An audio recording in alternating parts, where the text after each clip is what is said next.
നിരവധി രാഷ്ട്രീയമായ ചോദ്യങ്ങൾക്കും ഒപ്പം മണ്ഡലവുമായി ബന്ധപ്പെട്ട തന്റെ ചോദ്യങ്ങൾക്കും പത്തനംതിട്ടയിലെ യു.ഡി.എഫ് സ്ഥാനാർത്ഥിക്ക് മറുപടിയില്ല എന്നതായിരുന്നു തോമസ് ഐസക് പറഞ്ഞുവെച്ചത്. ആ വാക്കുകളെ സാധൂകരിക്കുന്ന നിലയിലാണ് ആന്റോ ആന്റണിയുടെ പ്രതികരണം ലഭ്യമാകുന്നതും. പ്രതികരണം കേൾക്കാം. കേട്ടോ, അങ്ങനെയല്ല ആന്റോ, എന്റെ ചോദ്യം സ്ട്രെയിറ്റ് ഫോർവേഡ് ആണ്. ഞാൻ വേണമെങ്കിൽ 32 SFIക്കാരുടെ പേര് പറയാം. കൊല ചെയ്യപ്പെട്ടത് ക്യാമ്പസുകളിൽ SFI കൊല ചെയ്ത വധിച്ച ഒരു KSU പ്രവർത്തകന്റെ, കോൺഗ്രസ് പ്രവർത്തകന്റെ പേര് പറഞ്ഞു. നിങ്ങൾ അത്രയും ആക്ഷേപം പറഞ്ഞുകൊണ്ടാണ് ഇങ്ങനെ ചോദിക്കുന്നത്. എന്തോ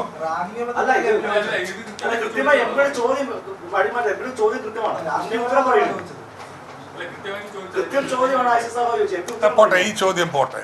ഞാൻ ചോദിക്കുന്നു, ഇപ്പൊ വീണ്ടും ചോദിക്കുന്നത് സബ്സ്റ്റാൻഷ്യൽ ചോദ്യമാണ്. കിഫ്ബി ഇല്ലെങ്കിൽ ഈ പ്രൊജക്ടുകൾ എങ്ങനെ നടപ്പാക്കും? വേണ്ടെന്നാണോ? പറ. അത് ഡോക്ടർ പറഞ്ഞ ഈ കണക്കുകൾ ഒട്ടും ചേരുന്നില്ല. 1.32%, 9.72% എങ്ങനെ തരാൻ? അത് ഡോളർ റുപ്പി എക്സ്ചേഞ്ചിലെ ഡിഫറൻസ് ആണെന്നൊക്കെ പറഞ്ഞാൽ ആരെ കളിപ്പിക്കാൻ പറയുന്നത്? അതെങ്ങനെ? അന്ന് എത്രയാണ് ഡോളർ എക്സ്ചേഞ്ച് വാല്യൂ? എത്രയാണ്?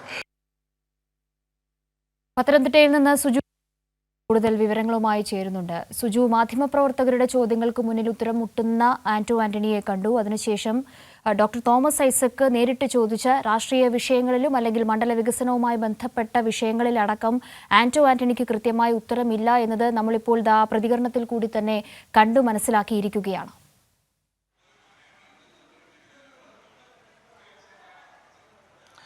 കാവ്യ, ഇപ്പം പ്ലേ ചെയ്ത വീഡിയോയുടെ അവസാന ഭാഗത്താണ് ആന്റോ ആന്റണി ഒരു വിവാദ പരാമർശം നടത്തിയിരിക്കുന്നത്. നമ്മളത് പ്ലേ ചെയ്തിട്ടില്ല. ആ ഭാഗത്ത് പറയുന്നത്, അതായത് തോമസ് ഐസക് ചോദിക്കുന്നു, SFIക്കാരാൽ കൊല ചെയ്യപ്പെട്ട ഒരു KSUക്കാരുടെ പേര് പറയുവാൻ പറ്റുമോ എന്നാണ് ആന്റോ ആന്റണിയോട് തോമസ് ഐസക് ചോദിക്കുന്നത്.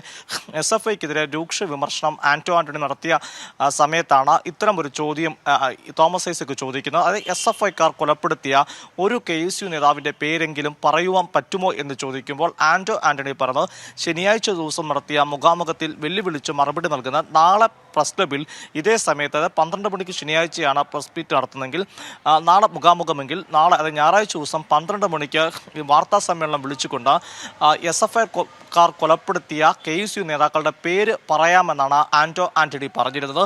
എന്നാൽ ആന്റോ ആന്റണി ഞായറാഴ്ച കഴിഞ്ഞു, ഇപ്പോൾ തിങ്കളാഴ്ച 12 മണിയും കഴിഞ്ഞു, 48 മണിക്കൂർ കഴിഞ്ഞിട്ടും അത്തരമൊരു ലിസ്റ്റ്